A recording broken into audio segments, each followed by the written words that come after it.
Assalamualaikum warahmatullahi wabarakatuh. Apa kabar semuanya sobat dimanapun Anda berada.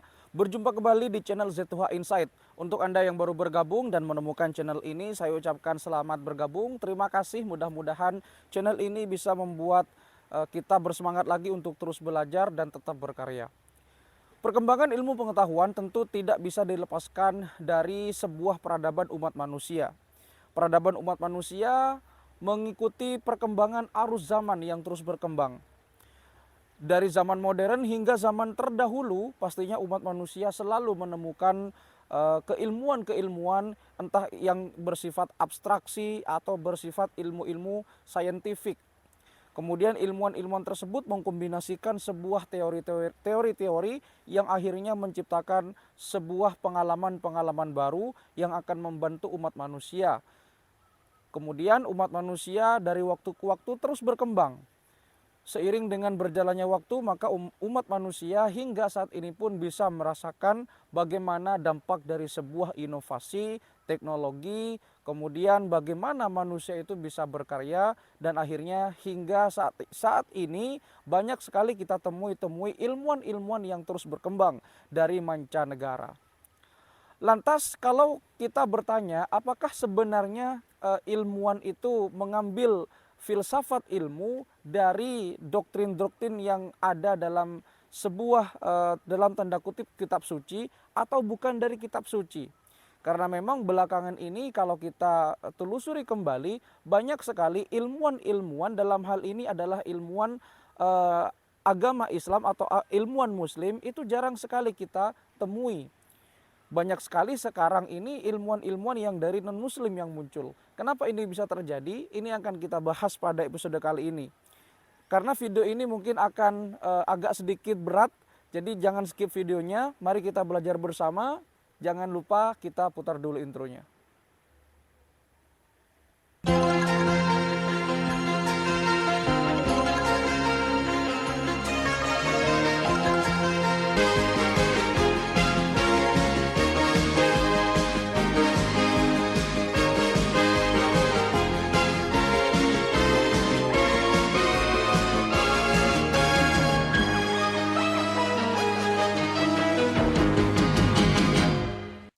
Di bangku sekolah dulu kita pernah belajar salah satu teori terbesar sepanjang sejarah umat manusia, sekaligus teori yang kontroversial. Apalagi teori tersebut dikatakan adalah cikal bakal dari terbentuknya umat manusia.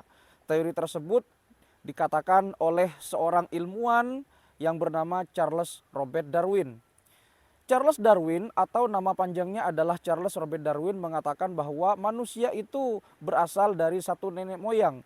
Bukan hanya manusia tetapi makhluk hidup yang ada di seluruh alam semesta ini itu ternyata diciptakan dari satu nenek moyang dan dari satu keturunan. Kemudian dari teori evolusi itu mengatakan bahwa manusia itu terbentuk dari sebuah proses seleksi alam, kemudian beradaptasi dari lingkungan ke lingkungan yang lainnya sehingga jadilah makhluk hidup yang kita temui hingga saat ini itu berasal dari sebuah evolusi dan dari adaptasi dari lingkungan-lingkungan sekitarnya.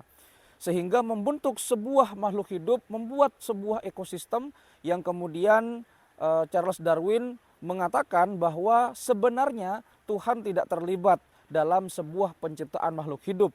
Di mana Tuhan dalam hal ini dalam tanda kutip tidak menciptakan makhluk hidup itu secara sedemikian rupa, tetapi makhluk hidup itulah yang sendiri yang memang berasal dari satu spesies. Kemudian mereka berkembang biak dan akhirnya mereka berhasil beradaptasi dari lingkungan ke lingkungan lainnya sehingga jadilah seperti itu. Begitulah kira-kira bunyi dari sebuah teori evolusi yang dikemukakan oleh Charles Robert Darwin. Ya, Charles Robert Darwin cenderung ateistik dalam menganggap Tuhan, di mana Tuhan menurut beliau tidak terlibat dalam sebuah proses panjang, proses penciptaan makhluk hidup yang ada di muka bumi ini. Kenapa ini bisa terjadi? Apakah ilmuwan-ilmuwan barat memang seperti itu? Dalam tanda kutip, apakah ilmuwan barat memang memisahkan antara ilmu agama dan juga ilmu pengetahuan?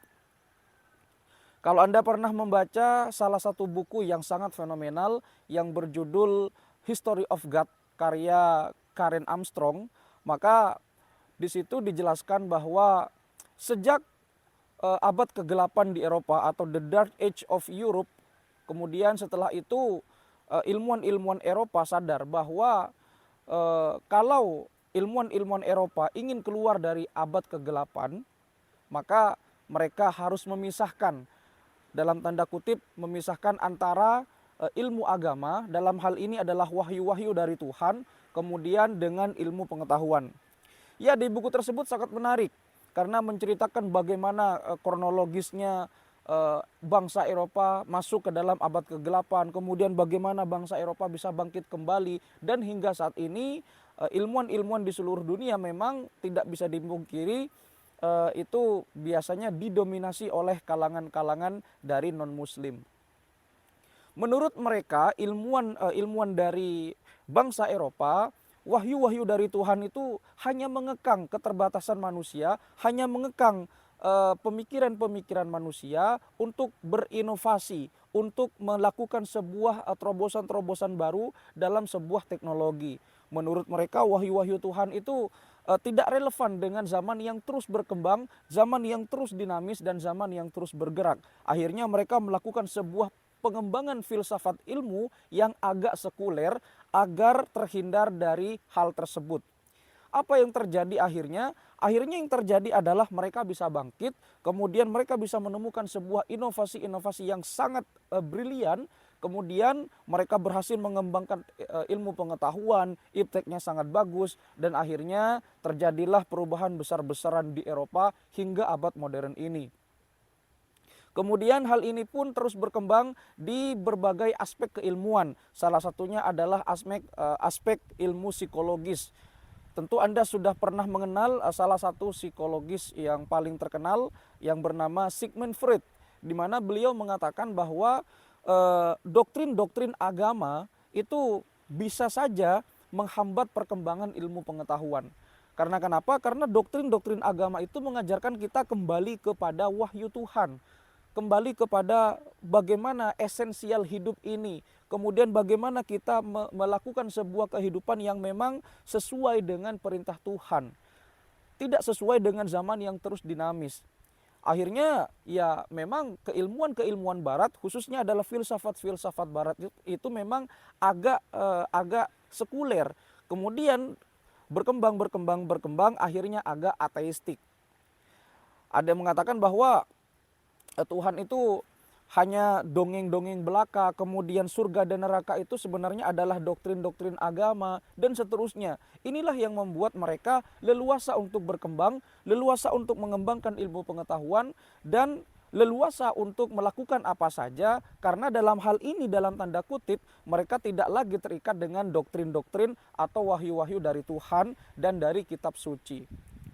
Ya, kalau kita melihat sejarah, banyak sekali ilmuwan-ilmuwan dulu sebelum era kejayaan Eropa. Ada seorang Nicolaus Copernicus, Galileo Galilei. Mereka kan dibatasi untuk mengembangkan ilmu pengetahuannya. Mereka dibatasi alur pemikirannya mereka dibatasi pada waktu itu. Karena kenapa? Karena tidak sesuai dengan Alkitab. Maaf, tidak sesuai dengan Injil, tidak sesuai dengan Bible, sehingga inovasi-inovasi keilmuan mereka selalu dibatasi, dan gerak-geriknya juga diawasi oleh pemerintah pada waktu itu, oleh penguasa pada waktu itu, sehingga di waktu itu memang betul-betul di Eropa terjadi sebuah abad ke-8 atau yang disebut dengan the Dark Age of Europe, di mana semuanya serba diatur, harus sesuai dengan kitab Injil, harus sesuai dengan Alkitab. Kemudian ya yang terjadi adalah mereka stagnan di sebuah ketidakmampuan untuk berkembang. Lalu kemudian mereka berpikir bahwa kalau kita seperti ini terus, kita akan selalu menjadi bangsa yang terbelakang dan bangsa yang tidak berperadaban. Sehingga mereka menciptakan sebuah filsafat baru yang agak sekuler agar mereka bisa keluar dari jeratan wahyu-wahyu Tuhan dalam hal ini.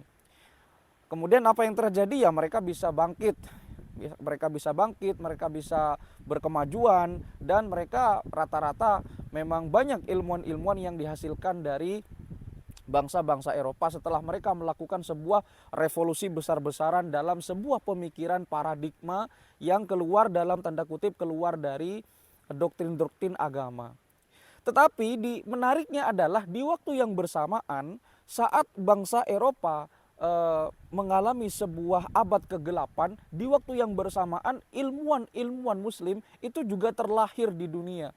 Kita mengenal bahwa banyak sekali ilmuwan-ilmuwan yang terlahir dari dunia Muslim, dari dunia Islam, yang sampai saat ini pun keilmuannya masih terus dikaji dan masih menjadi rujukan dari semua aspek keilmuan dan epistemologis keilmuan. Sebut saja ada Ibnu Sina, bapak kedokteran yang terkenal dengan bukunya The Canon of Medicine atau The Canon of Tabib. Kemudian ada Ibnu Rus, kemudian ada di ilmu penerbangan kita mengenal siapa itu yang disebut dengan Wright bersaudara. Ternyata Wright bersaudara itu jauh sebelum itu ada seorang ilmuwan Muslim yang mengembangkan dasar-dasar ilmu penerbangan, ya. Kemudian ada lagi Ibnu Khaldun, ada lagi Al-Khawarizmi, Ibnu Batutah dan seterusnya. Jadi ilmuwan-ilmuwan Muslim itu di saat bangsa Eropa mengalami abad kegelapan, ternyata ilmuwan-ilmuwan Muslim ini muncul ke permukaan dan mereka membuat sebuah terobosan-terobosan yang melampaui zamannya. Kita mengetahui bahwa dulu memang kejayaan Islam itu sangat berjaya di kira-kira di dinasti Abbasiyah, di mana pada waktu itu terjadi penerjemahan besar-besaran buku-buku filsafat dan buku-buku ilmu pengetahuan dari India, dari Yunani, dan dari bahasa-bahasa Sanskerta, kemudian diterjemahkan besar-besaran ke dalam bahasa Arab sehingga memunculkan ilmuwan-ilmuwan baru yang bisa mengembangkan sebuah ilmu pengetahuan yang bahkan bisa melampaui zamannya. Bayangkan saja di saat bangsa Eropa terjadi sebuah the dark age of Europe atau kegelapan Eropa, di saat yang bersamaan pula ilmuwan Muslim muncul ke permukaan dan banyak menemukan sebuah keilmuan-keilmuan baru dan teori-teori baru. Nah, menariknya adalah bangsa Eropa itu terkekang seolah-olah kalau tidak sesuai dengan Alkitab atau Bible, mereka tidak boleh mengembangkan ilmu pengetahuan. Dalam tanda kutip mereka terkekang oleh aturan-aturan atau doktrin-doktrin agama. Tetapi di saat yang bersamaan pula ilmuwan-ilmuwan Muslim dalam hal ini mereka sangat taat beragama. Mereka sangat taat kepada ayat-ayat suci Al-Quran. Mereka juga turut serta dalam dakwah Islam, penyiaran Islam, penyebaran Islam. Kemudian mereka juga Muslim yang taat. Kenapa ini bisa terjadi? Apakah memang agama dan ilmu pengetahuan itu dalam tanda kutip nyambung atau relevan? Nah, inilah yang barangkali perlu diluruskan. Ya, kita kaji dulu dari segi keislaman ya. Jadi begini, kitab suci Al-Quran itu merupakan salah satu kitab suci terbesar ya, yang mana Al-Quran itu adalah kitab suci umat Islam di seluruh dunia. Semua umat Islam sepakat akan hal itu. Al-Quran itu adalah mukjizat. Kemudian Al-Quran itu sumber hukum Islam dan menduduki hierarki nomor satu dalam sebuah keilmuan Islam dan epistemologis keilmuan Islam sepanjang masa. Lalu kemudian banyak sekali ayat-ayat suci di Al-Quran itu yang memang menyinggung ilmu pengetahuan. Ya, yang menyinggung ilmu pengetahuan. Karena memang kalau kita telusuri kembali, surat yang pertama datang wahyu itu memang surat yang berbunyi Iqra atau bacalah. Ya, kata-kata bacalah itu memang bahasa Al-Quran itu sangat universal.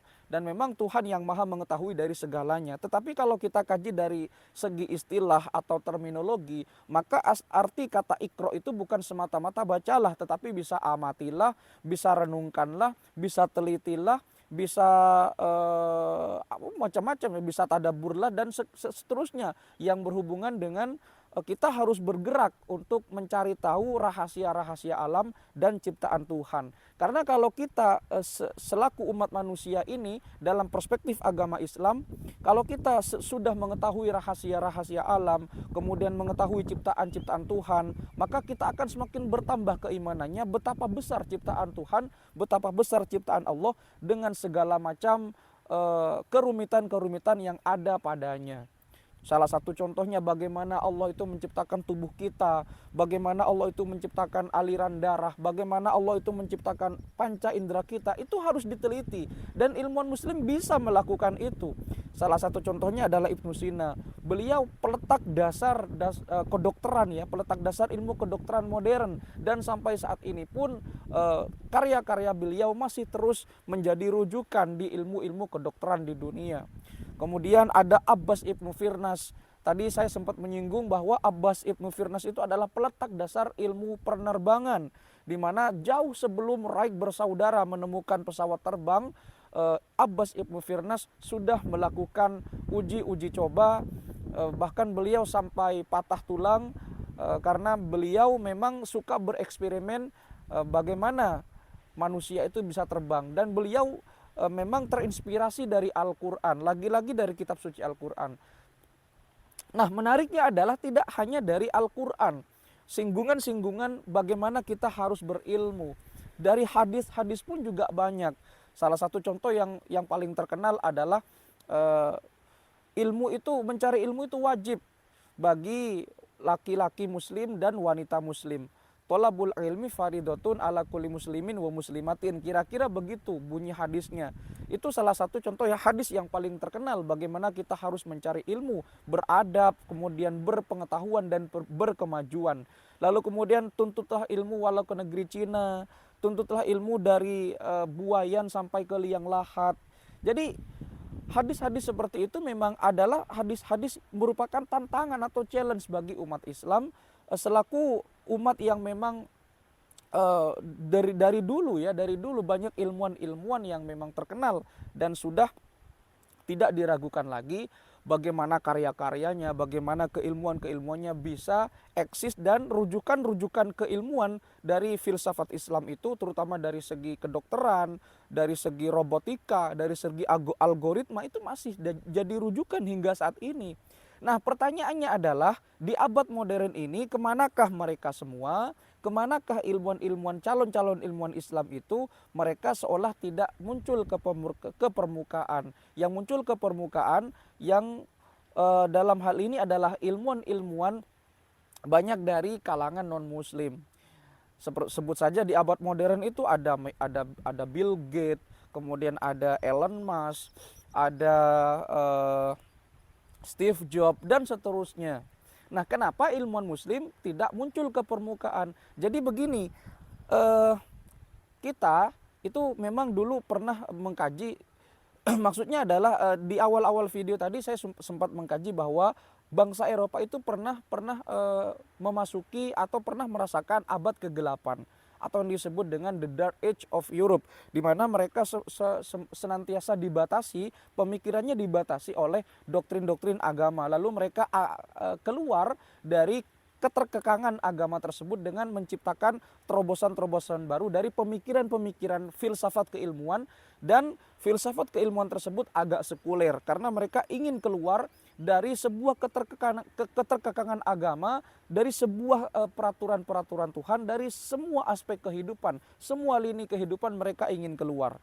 Sehingga mereka bisa seperti ini, bisa seperti sekarang ya, mereka berpengetahuan, berkemajuan dan seterusnya.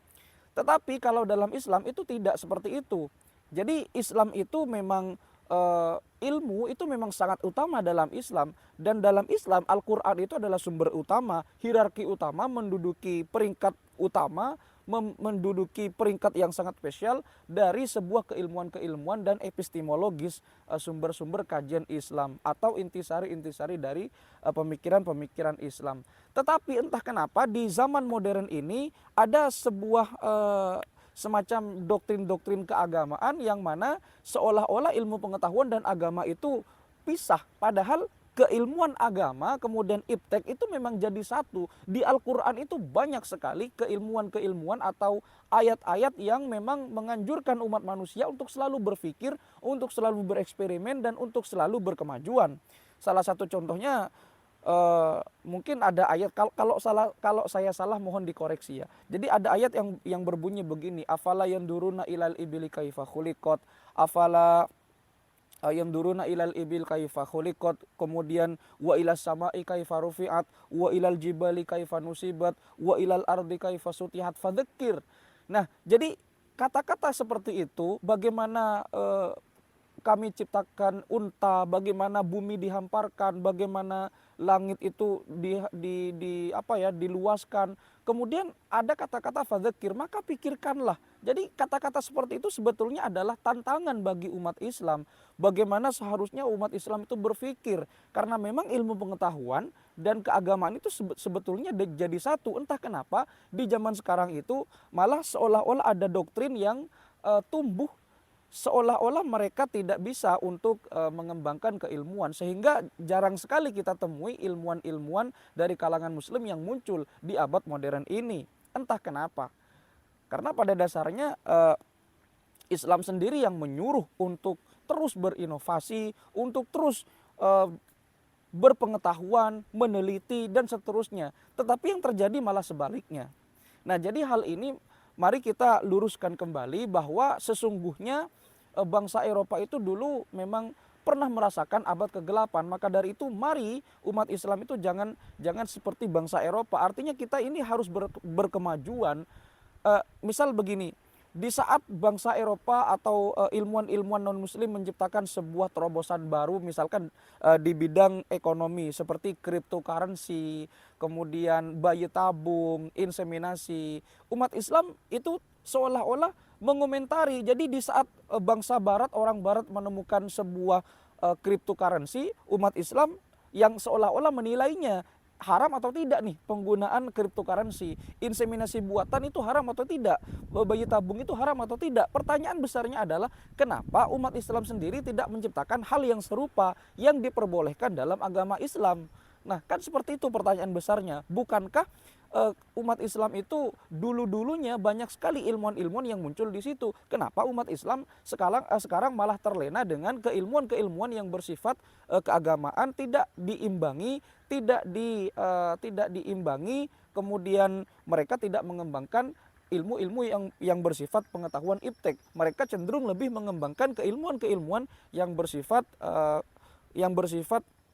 keagamaan. Tentu ini harus proporsional. Di saat umat-umat yang lain mengembangkan keilmuan, ya umat Islam juga harus seperti itu. Karena sekali lagi ilmu pengetahuan dan agama itu sebenarnya menjadi satu.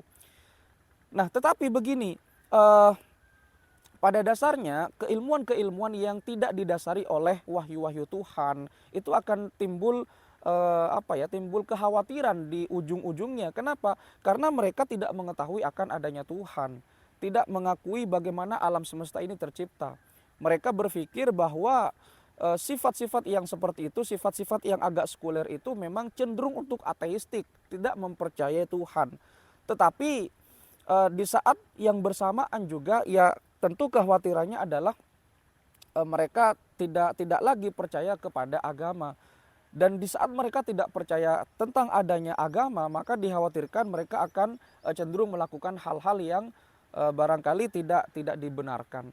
Tapi juga dalam keilmuan Islam atau ilmuwan-ilmuwan Islam, ya jangan terjebak atau jangan terpaku di situ. Artinya harus proporsional bagaimana kita mengembangkan keilmuan yang bersifat iptek, juga di saat yang bersamaan kita juga harus kembali kepada wahyu-wahyu Tuhan. Karena kan ilmu itu lawan katanya kan al-jahlun. Ilmu itu pengetahuan, al-jahlun itu kan kebodohan. Kemudian keilmuan itu akan melahirkan sebuah al-yakin atau keyakinan, bukan sebuah al-syak atau keraguan-raguan. Sehingga pada endingnya adalah setiap manusia apapun agamanya yaitu pasti butuh bimbingan, pasti butuh bimbingan spiritual. Dan spiritual itulah yang mana spiritual itu memang kembali lagi kepada Sang Pencipta. Dalam hal ini adalah Tuhan Sang Pencipta alam. Mudah-mudahan video ini bisa memberikan manfaat kepada kita semua, agar kita senantiasa untuk terus mengkaji, untuk terus berinovasi. Karena memang pada dasarnya iptek atau ilmu pengetahuan itu sebetulnya adalah satu dengan keagamaan. Apalagi kita umat Islam yang memang seharusnya menjadi motivasi tersendiri, karena di zaman dulunya kita pernah mengalami era-era kejayaan. Jangan lagi ada saling hujat menghujat, dan seharusnya kita bisa berkolaborasi untuk terus berinovasi dalam kemajuan ilmu pengetahuan. Mudah-mudahan bisa bermanfaat. Kalau ada komentar silahkan kita diskusikan di kolom komentar. Maaf videonya agak panjang karena pembahasannya agak berat. Jadi mohon kalau ada komentar silahkan ditulis di kolom komentar. Kalau ada salah-salah kata mari kita benahi bersama. Dan seperti biasa terima kasih sudah menonton video ini. Jangan lupa untuk mendukung channel ini berkembang dengan cara like, komen, share, dan subscribe. Sampai jumpa di video berikutnya. Wassalamualaikum warahmatullahi wabarakatuh.